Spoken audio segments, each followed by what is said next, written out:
Anti-Corruption Task Force na itinatag ni Bunuan sa DPWH, binuwag ni Dizon. Binuwag ng bagong itinalagang DPWH Secretary na si Vince Dizon ang Anti-Corruption Task Force na binuo ng dating kalihim ng ahensya na si Manuel Bunuan. Ayon kay Dizon, dapat investigasyon sa mga anomalya, lalo na sa flood control projects, ay hawakan ng isang independent commission para sa patas na proseso. Pagpapatupad ng malaking pagbabago ang bagong pamunuan ng Department of Public Works and Highways matapos ipag-utos ni Secretary Vince Dizon ang pagbuwag sa Anti-Graft and Corrupt Practices Committee na itinatag sa ilalim ng dating kalihim na si Manuel Bunuan. Ang nasabing komite na nilikha upang imbestigahan ang umano'y katiwalian o irregularidad sa mga proyektong pag-infrastruktura, lalo na sa flood control, ay hindi umano naaayon sa prinsipyo ng patas na investigasyon. Partner Badong? Correct. Kaya nga, kung pinatigil to ni Secretary Vince Dizon, dahil hindi nga magiging patas sila na imbestigahan yung sarili. Dapat kayo dyan sa Kongreso, tigil nyo na rin yan, sayang ang pera namin. Wala namang mangyayari dyan. Kaya nga, tapos eto, Pangulo ng Pilipinas, magtatayo din ng sarili na naman, para bida rin naman. Ang point ko lang, ikaw nga dahilan ng problema namin sa flood control dahil perma ka ng perma. Hindi mo nga inuusisa kung totoo na may flood control. Ano na yun, partner, ha? Kumbaga, kyun niya na yun. Pagkasabi niya na may 5,500 flood control project siya, biglang bumaha, dapat, yun pa lang, problema niya na. Bakit tayo binaha pa rin? Hindi, pinangatwiranan pa eh. Ang sabi pa, nabangga lang kasi ng barko. Pinagtatawanan lang natin, partner, yung katwiran eh. Isang barko lang, binangga yung 5,500, kaya may baha pa rin. Kaya nga, siya rin ang dahilan yan eh. Kaya ipaubayan nyo na lang. Isa na lang mag-imbestiga. Yung kay Marcoleta na lang para makatipid naman tayo ng konti. Dahil yung kay Marcoleta mukhang papunta po sa may katotohanan ng kanyang investigasyon, partner. Partner Bimar? Oo nga naman, tama ka dyan na partner Pats. Dapat yung kay Marcoleta na lang talaga ang ipano nito, at saka habaan ng oras nakakabitin eh. Kasi doon minsan nag-uumpisa pa lang yung mga talagang tanungan na dapat na maintindihan at dapat marinig ng taong bayan. Makukuha pa lang natin yung talagang tamang sagot sana, may mag-i-interrupt pa na isang tulpo dahil sa kanyang oras na agawan. Anak ng titing naman talaga oh. Pagkasunod, ito lang mga request ko pagka Senado na lang mag-imbestiga, sana si Tulpo, bigyan siya ng 15 minutes sarili niya. Sige, sa'yo yan. Bahala ka dyan sa buhay mo kung gaano mo gastusin yan. Basta importante, huwag mong pakialaman itong mga... Pag mayroon ng tanungan. Kasi nabibitin mga kapartner eh. Dahil lang doon sa kanyang mga interruption. Alam niyo, sa totoo lang talaga na inis ako. Ha? At saka dito nga sa Congress, dapat talaga tigilan na nila ito. Kasi wala talagang patutunguhan. Maggagastos lang tayo. At saka isa pa mga kapartner kasi mayroon silang pinapatunog na kailangan daw inangalan na nga ito ni Senator Marcolita bubuo daw sila ng bubuo daw sila sa labas. Sino-sino rin yung mga doon? Independent. Independent. Sila rin to mga dilawan na ano ba ang kanilang target niyan? Ang target lang naman dito mga ito, masisi pa rin ang mga Duterte. Hindi nila talaga target na masisi kung sinong dapat masisi. Mga Duterte, papupuntahin nila dyan. Tingnan mo yung mga narrative na naglalabasan ngayon, mga kapartner. At tingnan nyo kagad ang umpisang ang salita ni Diskaya nung narinig yan. 2016, pinatulog niya kagad 2016. Dapat sana, hinumpisahan niya yun kung kailan siya talaga doon sa... Dahil, di ba nirarason niya, sinasabi niya na ang sinasabi naman ng iba para bang minali nila, kinat nila yung aking interview na pinatunog nila na DPWH lang talaga yung ito lang. In fact, dati pa kami, matagal na kami. Matagal na pala kayo, bakit 2016 na kaagad ang sinabi mo? Hindi mo tinanod sa 2012 na doon kayo talaga nag-umpisa na panahon yun ni Pinoy. Correct. Di ba? Sa mga nakapaloob na ito, mayroon kang suspension na nakuha dito sa Duterte administration. Hindi mo rin nabanggit. At kailan ka lang naman tumaas, nag-surge ang inyong kayamanan. Nito lang 2022 hanggang 2025. Ito sana ang mga dapat makuha ng taong bayan na ini-interrupt nitong ibang mga senador. Nakakainis, mga kapartner, kasi kumbaga nandoon na tayo sa dapat nating malaman. Mayroon mang haharang na katulad sa Congress. Maglalabas na ng ebidensya itong si Toby Chanco, ilalabas na, ipapatugtog na yung USB. May haharang ngayon, may go-object. Ipapatawag na si Saldico, may haharang itong si Pastor Dila. Umatras ang kanyang dila dito kay pagpapatawag kay Saldico. Itong mga ito, nagiging sarswila talaga ang kinakalabasan. Dito na lang tayo nagtitiwala sa isang Senado na pinangungunahan ni Senator Marcolita na ako partner, no, hindi ko man talaga kilalang si Marcolita. Hindi naman sa sinasabing bumibilib ako, pero nung nakarating si Marcolita diyan, nagkaroon ng parang pangil ang Senado. Nung nakaraan parang lalamya-lamya, mga partner. Sa partner, yung si Diskaya kasi blacklisted na yan kay Duterte admin. Nabigyan muli yan ng permit. Ngayon lang din, 2023 yata o 2022, pagpasok ng Marcos admin at nakakulimbat sila ng 31 billion sa loob lamang ng 3 taon. Mantakin mo. At yung kontrato, mga 400 plus contract, 400 plus kontrata nakuha ng Diskaya family sa Marcos admin. Ganong kadaming proyekto ang nakuha na para bang wala ng ibang kontratista sila lang. Meron pang pero pang siyam na company si Diskaya, lahat sa kanya, inamin naman niya.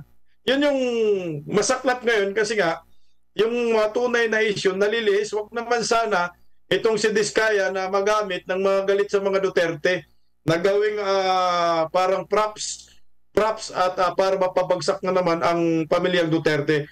Ang nakainis nga ho, ngayon naman meron namang ginagawang issue ang mga mainstream media patungkol sa Davao. May flood control daw na bungi. Bungi lang yun hindi bumagsak. Bungi lang ba? Yung natural na agos ng talagang bibigay ka.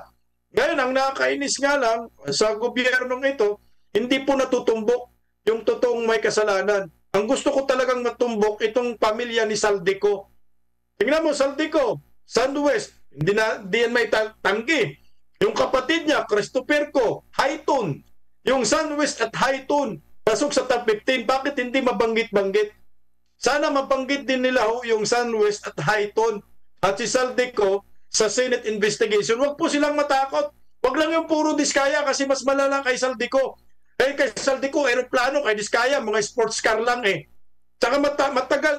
Kaya kay Saldico, lahat sila magkamag-anak. Mayroon pa siyang pamangkin na may mga construction company.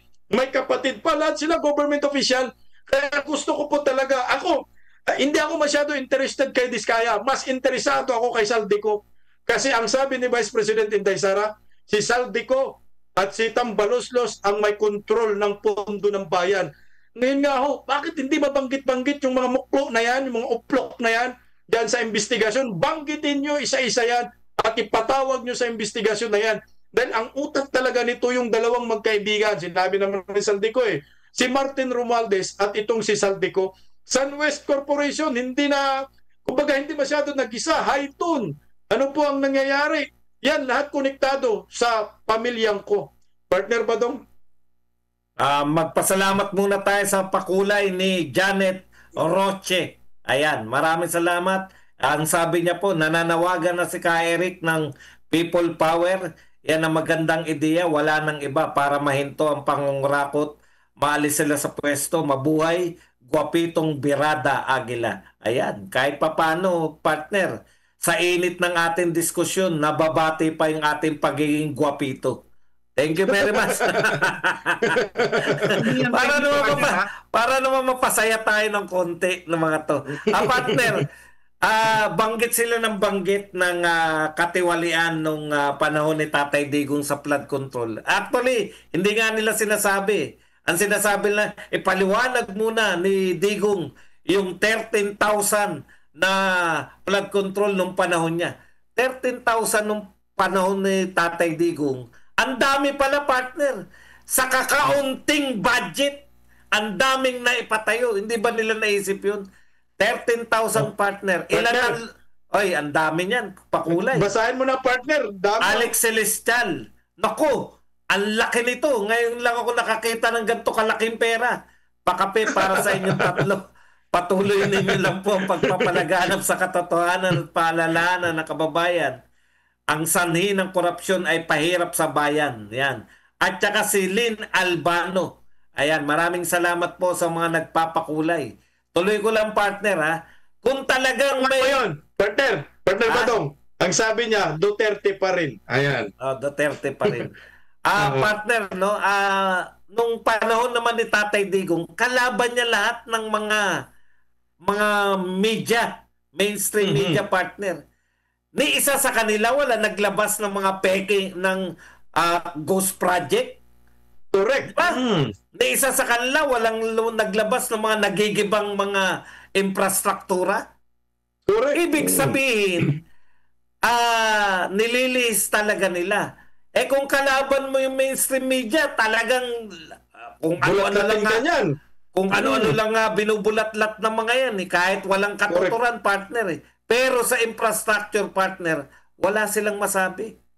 Lahat ng malalaking infrastructure nakatayo pa rin hanggang ngayon at gumagana. Ang problema nga, kay Pangulong Marcos nagbabagsakan, kay Pangulong Marcos sira agad. Tapos biglang isisingit nyo pa rin yung Duterte. Hindi na po ubra yan. Dahil ang mga Pilipino po ay matatalino na po ang mga Pilipino ngayon. Hindi na po kontrolado ng mga mainstream media ang mga utak ng mga Pilipino unlike before. Partner. Noong panahon ni former President Duterte, sanipwersa nga ang mga mainstream media, mayroon pang ang Rappler, di ba? Ibig sabihin, bakit wala silang pinalabas na may nasirang flood control, may ghost projects, may katiwalian? Kasi nga, wala silang mahanap, wala silang makita dahil mayroong Presidential Anti-Corruption Commission ang Duterte admin na winasak ng Marcos admin. Anong katiwalian? Ang may babato nga lang nila sa panahon ni Duterte, alam mo kung ano, war on drugs.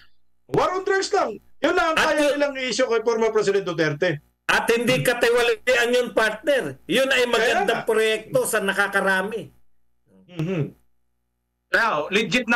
Legit na programa yun bilang isang namumuno at nakikita na delikado na po ang lagay ng ating bansa kasi mapupunta na po tayo sa isang zombie nation na dahil sa magugulat tayo mga kapartner. Alam nyo mga kapartner, nabanggit natin itong programa ni Tatay Digong, war on drugs, di ba? War on illegal drugs. Tapos ngayon, ayaw mo, ano yun? Pabor ka ba sa illegal drugs? Yun lang naman ang logic na tanong dito mga kapartner, di ba? At saka alam nyo, isa ito sa nagustuhan ko kay Tatay Digong mga kapartner. Dahil talaga naman, dito ko nakita na may mga kapitbahay pala tayo na dati pinaghinalaan lang natin ng mga drogista na may mga sangkot sa illegal na gawain tungkol sa illegal na droga. Pero pagdating ni Tatay Digong, nalantad at nakulong at nagbago ang iba dito. At yung iba, syempre, nanlaban, hindi na po natin nanahimik na po sila kasi nanlaban So, ito mga kapartner, ang buod nito, nagkaroon po ng pansamantalang peace of mind.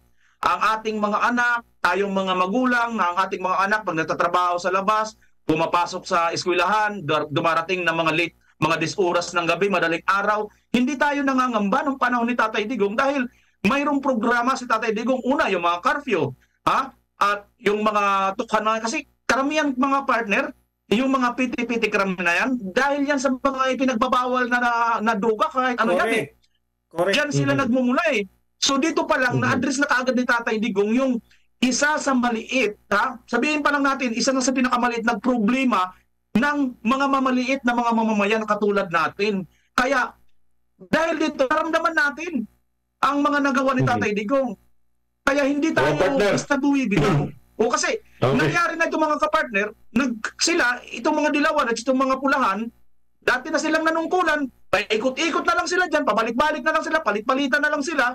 Wala ang nangyari sa atin. Sasabihin lang nila, ang ganda ng Pilipinas, tahimik tayo, peaceful tayo, pero ang totoo, kabaliktaran doon sa kanilang sinasabi. Ngayon, nagkaroon ulit tayo ngayon ng isang Marcos, ito, nagbabalik na naman yung parang nakaraan na itinakwil na natin. Yung nagkaroon tayo ng isang Duterte na presidente. Kaya, ito, partner, babalik tayo dito sa itong Partner BMR, basa muna tayo ng comment sa comment section. Wala nang oras, inubos mo na. Ayo, sige. Isasara ko lang, partner. Isasara ko lang. Akala ko, isagad mo na talaga hanggang 3:30. Wala Isasara ko lang. Partner, isang minuto na lang wag mo nang isara. Basa muna tayo kay Mel Ondago. Sige. Wala namang nagigiba noon admin ni PRRD. Anong ibabalita nila? May nagigiba yung mga laboratory ng mga droga. Partner, basa tayo, partner. Sa panahon ni PRRD, walang DPWH ang tinanggal. Yan. Pakinggan natin ang bilin ni PRRD. Hawak ng admin ngayon ng HOR. Iilan lang tumatayo sa katotohanan. Magtiis pa tayo. Mabilis na lang ang 2 years, sabi ni Astrid. Sabi naman ni Rizal, pero ngayon, ambon lang, baha agad. Correct.